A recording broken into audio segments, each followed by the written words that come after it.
Hello student, कैसे हैं आप लोग। इस वीडियो में पढ़ेंगे कि मेंडल का नियम क्या है। कोरेंस नाम का एक वैज्ञानिक मेंडल के कार्यों और उनके प्रयोगों को आनुवंशिकता के आधार मानकर उनके नियम के रूप में व्याख्या किया। तो इनके अनुसार मेंडल के 3 नियम होते हैं: प्रभाविता का नियम, पृथक्करण का नियम और स्वतंत्र अभ्युगम का नियम। प्रभाविता का नियम, पृथक्करण का नियम, पृथक्करण के नियम को युग्मकों की शुद्धता का भी नियम कहा जाता है। ये दोनों नियम एक संकर संकरण पर आधारित है और ये नियम तीसरा द्विसंकर संकरण पे आधारित है। तो हम पढ़ेंगे पहला नियम कि प्रभाविता का नियम क्या होता है। प्रभाविता का नियम किसे कहते हैं, तो मैं इसे बहुत आसान शब्दों में पहले एग्जाम्पल के रूप में समझाता हूं, उसके बाद इसका परिभाषा लिखूंगा। एग्जाम्पल के रूप में आप देखेंगे, मेंडल ने मटर के पौधे पर प्रयोग किया था और उन्होंने 7 जोड़ी लक्षण लिया था। अब उसमें से अगर मान लो कि हम एक लक्षण लेते हैं लंबाई, हमारा लक्षण जो होगा वो होगा लंबाई।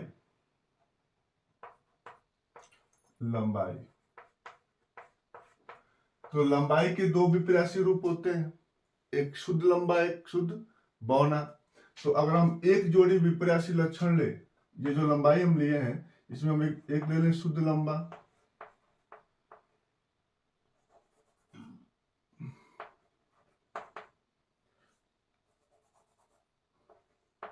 शुद्ध लंबा ले लें और दूसरा जो है शुद्ध बौना ले लें, शुद्ध बौना।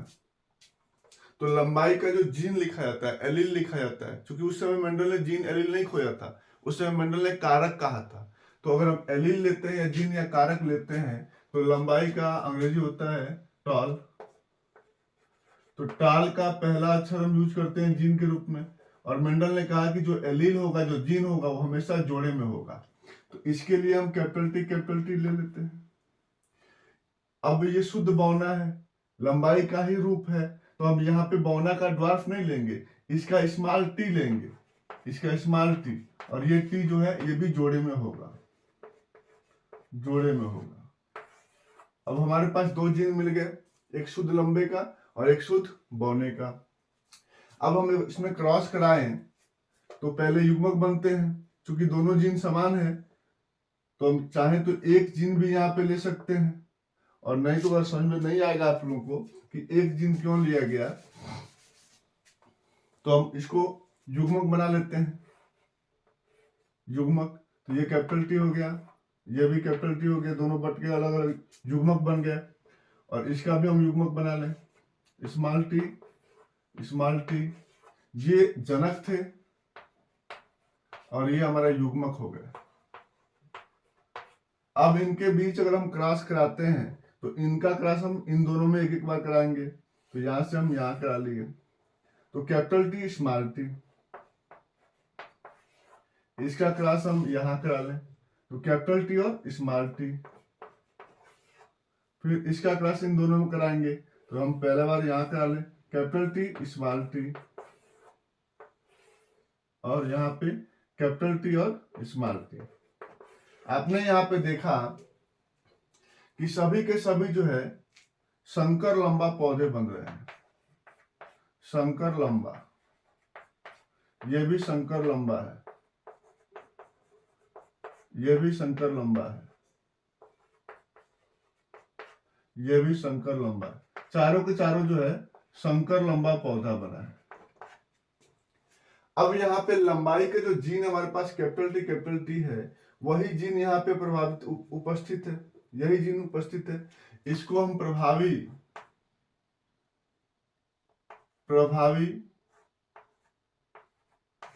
और इसको अप्रभावी कहा जाता है। तो ऐसा क्यों होता है, यही समझ में आ जाएगा। अब देखिए यहाँ पे जो कैपिटल टी है, वो इसमें भी कैपिटल टी है, इसमें भी कैपिटल टी है, इसमें भी कैपिटल टी है, और इसमें भी कैपिटल टी है। चारों में कैपिटल टी उपलब्ध है। और कैपिटल टी जो है शुद्ध लंबा का लक्षण प्रदर्शित करता है, इसलिए ये संकर लंबा बना है, क्योंकि टोटल तो कैपिटल टी है नहीं, यहाँ पे कैपिटल टी स्मॉल टी दोनों के लक्षण है, लेकिन दिखाई दे रहा है लंबा का लक्षण। तो F1 पीढ़ी के ये संतान बने हैं। F1 पीढ़ी में जो लक्षण प्रकट हो रहे हैं उसे प्रभावी लक्षण कहते हैं। तो अब अगर हम परिभाषा लिखें कि मेंडल के नियम का परिभाषा क्या होगा, तो आप इस फिगर से देखिए कि जब हम एक जोड़ी विपर्यासी लक्षण लें, एक जोड़ी विपर्यासी लक्षण, एक लंबा का और एक बौना का, तो ये एक जोड़ी हो गया। एक जोड़ी विपर्यासी लक्षण लेकर एक साथ संकरण कराने पर, क्रॉस कराने पर, एक जोड़ी विपर्यासी लक्षण लेकर एक साथ क्रॉस कराने पर F1 पीढ़ी में जो लक्षण प्रकट होते हैं उसे प्रभावी, और जो नहीं प्रकट होते हैं उसे अप्रभावी कहते हैं, और इसी को प्रभाविता का नियम कहते हैं। अब देख रहे हैं कि यहाँ पे F1 पीढ़ी में कैपिटल टी का लक्षण प्रकट हो रहा है, कैपिटल टी का लक्षण प्रकट हो रहा है, कैपिटल टी का लक्षण प्रकट हो रहा है, मतलब कि यहाँ पे जो कैपिटल टी है वो क्या है, प्रभावी है। तो इसी को प्रभाविता का नियम कहते हैं। अगर आप परिभाषा लिखना चाहें तो मैं इसको हटा रहा हूं। बहुत ही आसान है, ये बहुत सिंपल है। आप परिभाषा आसानी से फिगर से ही लिख सकते हैं। परिभाषा क्या होता है कि यदि, या वैसे लिख सकते हैं कि जब एक जोड़ी विपरीत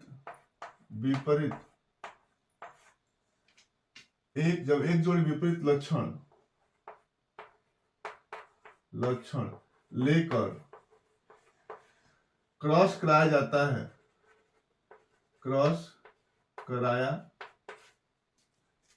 है तो F1 पीढ़ी में जो लक्षण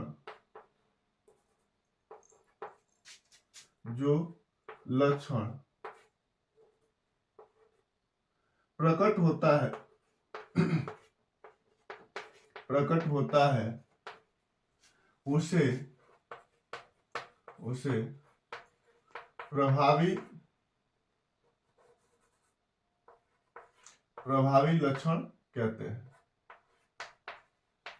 उसे प्रभावी लक्षण कहते हैं, और जो प्रकट नहीं होता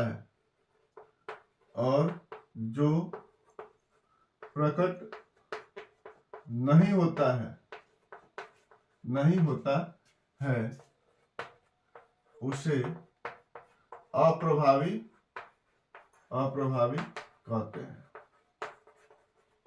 अप्रभावी कहते हैं। और यही नियम जो है प्रभाविता का नियम कहलाता है। अभी आपने फिगर देखा कि एक शुद्ध लंबा था, यहाँ पे कैपिटल टी मतलब शुद्ध लंबा था, और यहाँ पे स्मॉल टी है मतलब शुद्ध बौना है। तो इन दोनों के बीच जब हम क्रॉस कराते हैं, ये एक एक लेने का मतलब है कि दोनों समान है तो एक एक ले सकते हैं। दोनों के बीच जब क्रॉस कराते हैं तो हमारे पास कैपिटल टी स्मॉल टी मतलब संकर लंबा बनता है, मतलब कि कैपिटल टी का लक्षण प्रकट हो रहा है। तो यही जो है प्रभावी है, क्योंकि F1 पीढ़ी में जिसका लक्षण प्रकट होता है उसे हम क्या कहते हैं, प्रभावी कहते हैं। तो कैपिटल टी क्या है, यहाँ पे प्रभावी है। यहाँ पे ये जनक होता है और ये जो है युग्मक होता है, और युग्मक के संलयन से पश्चात जो संकर लंबा बन रहा है वो F1 पीढ़ी के संतान होते हैं। तो आपको प्रभाविता का नियम समझ में आ गया होगा। अब दूसरा देखते हैं, पृथक्करण, दूसरा जो नियम है पृथक्करण का नियम। अब पृथक्करण का नियम जो है यहीं से मैं बता रहा हूं आपको, इसी फिगर से।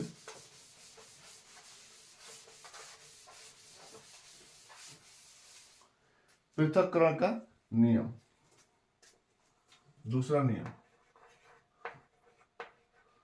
पृथक्करण का नियम, दूसरा नियम है पृथक्करण का नियम। तो पृथक्करण के नियम में क्या होता है कि प्रत्येक जीन जोड़े के कारक या एलील, आप देख सकते हैं कि प्रत्येक जीन जोड़े के कारक, क्योंकि मेंडल ने कारक कहा था, जीन नहीं कहा था, एलील नहीं कहा था, कारक या एलील कह सकते हैं, यहां पे लिख दे रहा हूं। प्रत्येक जीन जोड़े के कारक युग्मक निर्माण के समय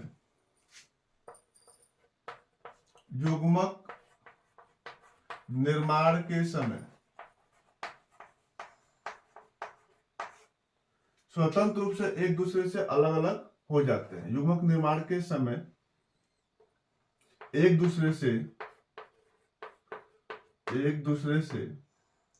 अलग अलग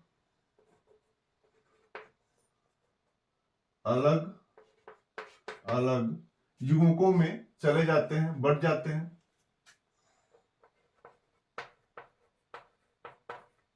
में चले जाते हैं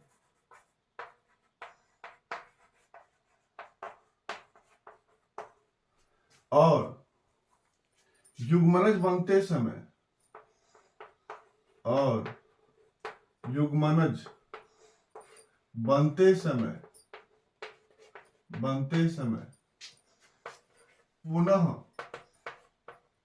पुनः यह कारक एक साथ आकर अपना अस्तित्व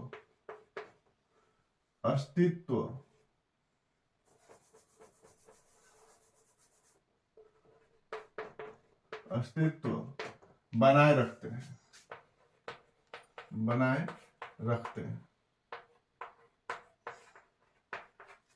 अपना अस्तित्व बनाए रखते हैं।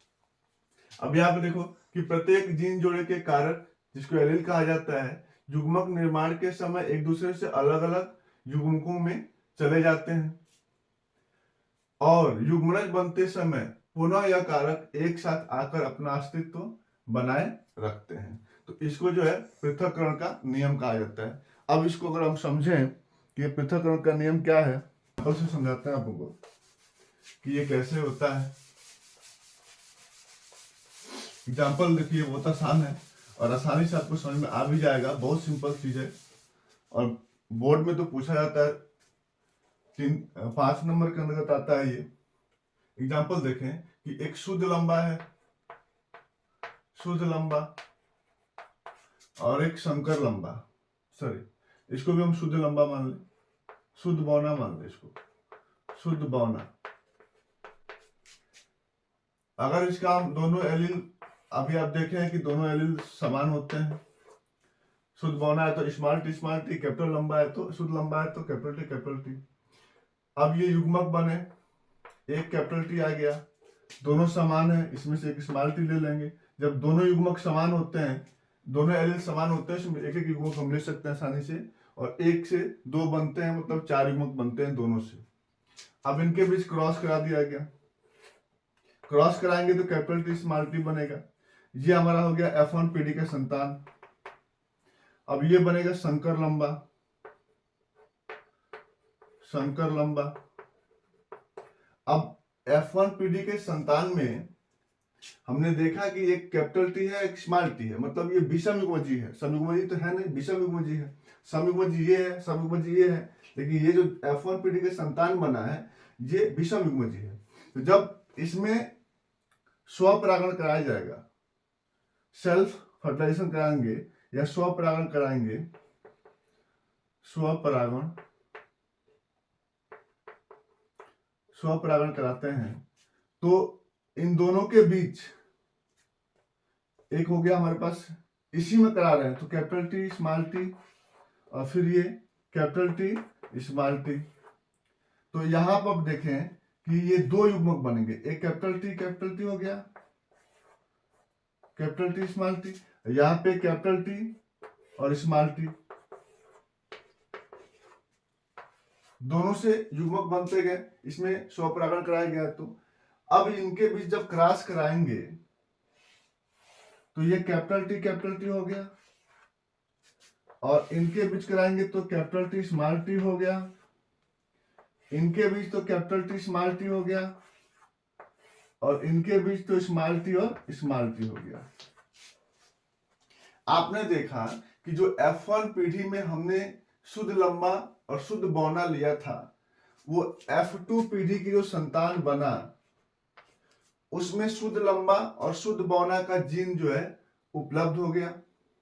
यानी कि हम जब प्रत्येक जीन जोड़े के जो एलील है जो लिए थे हमने, वो युग्मक बनते समय दोनों एक दूसरे से अलग हो गए। इसमें से ये भी अलग, इसमें से ये दोनों अलग, और पुनः युग्मनज बनते समय ये एक साथ आकर अपना अस्तित्व क्या किए, बनाए रखे हैं। यहाँ पे देखिए, यहाँ पे दोनों एलील अलग अलग हुए हैं। अब यहाँ पे कैपिटल टी आ गया जो इसका है, यहाँ पे स्मॉल टी आ गया जो इसका है। तो कहा जाता है कि प्रत्येक जीन जोड़े के एलील या कारक युग्मक बनते समय एक दूसरे से अलग हो जाते हैं, एक दूसरे से अलग हो जाते हैं, और पुनः युग्मनज बनते समय एक दूसरे के साथ आकर और अपना अस्तित्व बनाए रखते हैं। अब इसमें जो है निश्चित रूप से भी होता है, निश्चित विभाजन होती है, निश्चित अनुपात में। कैसे? यहाँ पे आप देखो कि एक कैपिटल टी है, एक कैपिटल टी स्मॉल टी है, एक कैपिटल टी स्मॉल टी, दो हो गया आप, और एक स्मॉल टी है। अगर टोटली 100% बन रहे हैं तो 100 में से 25% कैपिटल टी है, 25% स्मॉल टी है, और कैपिटल टी स्मॉल टी कितना है, 50% है। तो 50% और 25-25 जिसका अनुपात, यानी कैपिटल टी हमारे पास कितना बना, एक, स्मॉल टी और कैपिटल टी स्मॉल टी कितने बने, दो, और स्मॉल टी कितना बना, एक। तो निश्चित अनुपात में बनते हैं।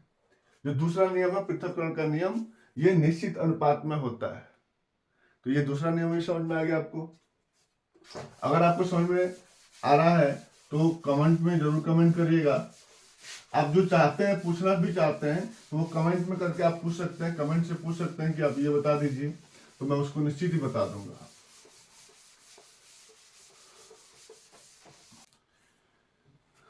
तीसरा नियम है स्वतंत्र अपव्यवन का नियम। यह नियम मेंडल के द्विसंकर संक्रमण पर आधारित है, और इस नियम के अनुसार कहा जाता है कि प्रत्येक जीन जोड़े के एलील, चूंकि ये जो है द्विसंकर संक्रमण पे है, तो यहाँ पे पहले हम एग्जाम्पल देकर समझाना चाहते हैं आपको कि मान लीजिए कि हमारे पास दो जोड़ी लक्षण है, एक बीज का रंग और बीज का आकार।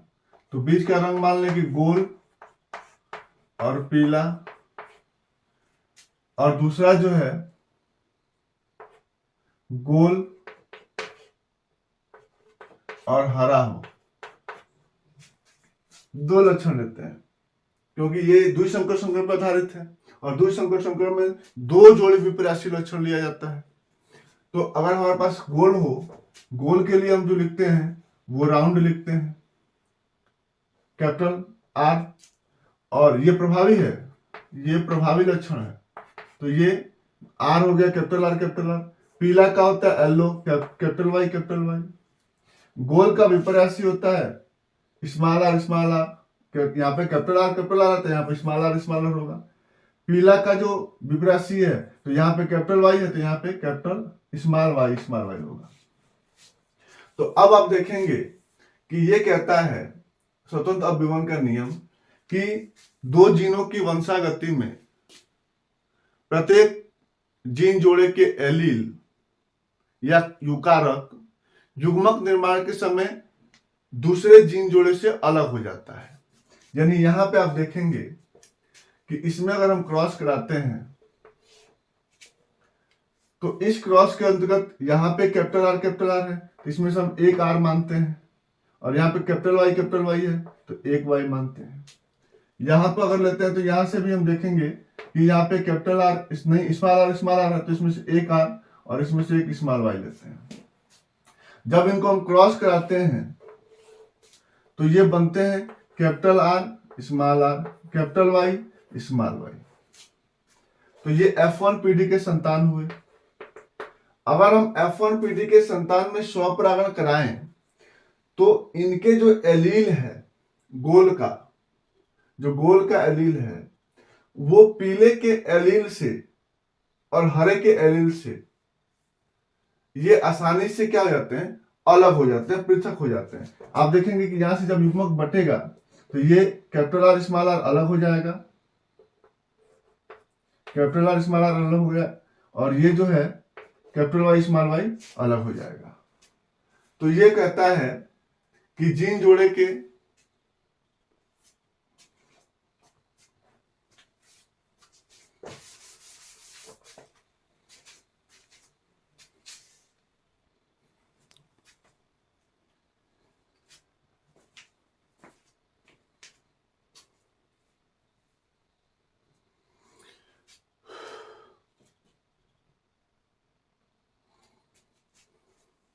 तीसरा नियम है कि दो जीनों की वंशागति में, क्या लिखेंगे यहाँ पे, कि दो जीनों की वंशागति में, दो जीनों की वंशागति में प्रत्येक जोड़े के एलील, प्रत्येक जोड़े के एलील या आप कह सकते हैं युग्मक, प्रत्येक जोड़े के एलील युग्मक बनते समय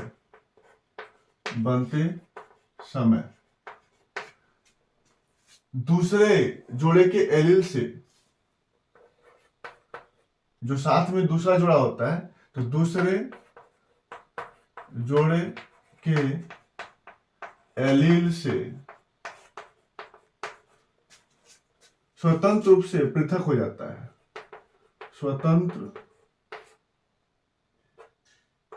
स्वतंत्र रूप से पृथक हो जाता है, पृथक हो जाता है। और युग्मनज निर्माण के समय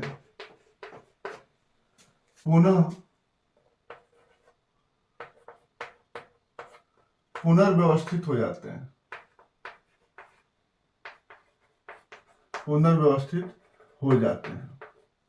या हो जाता है। दो जीनों की वंशागति में प्रत्येक जोड़े के एलील या युग्मक बनते समय दूसरे जोड़े के एलील से स्वतंत्र रूप से पृथक हो जाते हैं और युग्मनज निर्माण के समय पुनर्व्यवस्थित हो जाते हैं। तो यहां हम देखेंगे कि ये जो मेंडल के द्विसंकर संकरण पर आधारित है, तो यहाँ पे दो जोड़ी लक्षण लेंगे हम। तो हमारे पास अगर एक गोल और पीला जो प्रभावी लक्षण है, और दूसरा इसका जो है गोल और हरा होगा, गोल और हरा अप्रभावी लक्षण है। तो गोल के लिए कैपिटल आर होता है, पीला के लिए कैपिटल वाई, इसका हम स्मॉल आर और इसी के स्मॉल वाई यूज करते हैं। तो ये दोनों जो है युग्मक बनते समय, दोनों एक जीन जोड़ा यहाँ पे है, एक जो जीन जोड़ा यहाँ पे है, तो युग्मक बनते समय ये दोनों अपने साथियों को छोड़ के और यहाँ पे चले आते हैं। ये भी अपने साथियों को छोड़ देगा, इसने इसको छोड़ दिया, इसने इसको छोड़ दिया और छोड़ के चले आए। और पुनः जब इनमें क्रॉस होता है, तो ये अपना अस्तित्व, यानी जो पुनर्व्यवस्थित हो जाते हैं, अपना अस्तित्व बनाए रखते हैं। अब देखिएगा कि ये जो आर है इसको छोड़ देगा और ये आर इसको छोड़ देगा, तो ये कैपिटल आर स्मॉल आर बन जाता है, कैपिटल वाई स्मॉल वाई बन जाता है, और पुनः अपना पुनर्व्यवस्थित कर लेते हैं। तो इसी को कहते हैं स्वतंत्र अभिवन का नियम। एक बार और देख लीजिए, ये नियम जो है मेंडल के द्विसंकर संकरण पर आधारित है। तो यहाँ पे हम दो जीनों की वंशागति बात करेंगे, क्योंकि ये द्विसंकर संकरण पर आधारित है। तो दो जीनों की वंशागति में प्रत्येक जोड़े के एलील यानी युग्मक बनते समय दूसरे जोड़े के एलील यहाँ पे एक जोड़ा हो गया, ये दूसरा जोड़ा हो गया, एलील से स्वतंत्र रूप से पृथक हो जाते हैं, इससे आराम से हट जाते हैं और युग्मन निर्माण के समय पुनर्व्यवस्थित हो जाते हैं। तो जब युग्मज बन रहा है, यहाँ पे F1PD की जब संतान बन रहा है, तो यहाँ पे आप देखिए कि कैपिटल R स्मॉल r एक साथ आ गया और कैपिटल Y स्मॉल y एक साथ आ गया। तो अगर वीडियो आपको अच्छा लग रहा है तो चैनल को सब्सक्राइब और वीडियो को लाइक जरूर करें। धन्यवाद।